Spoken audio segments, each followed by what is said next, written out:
ভাই আমি একটা কথা বলেছি, কথাটা ভাইরাল হয়েছে অনেক।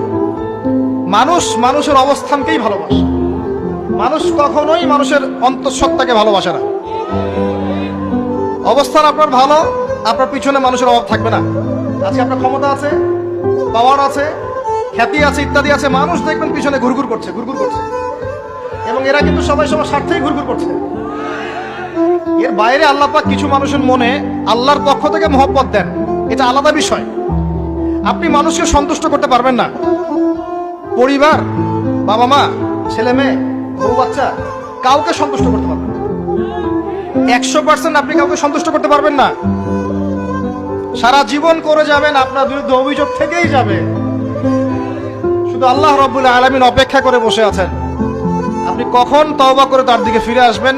দিন আল্লাহ পাক আপনাকে মাফ করে দিবেন ইনশাআল্লাহ। আল্লাহ পাক বলেছেন, শুনেন, ইল্লা মান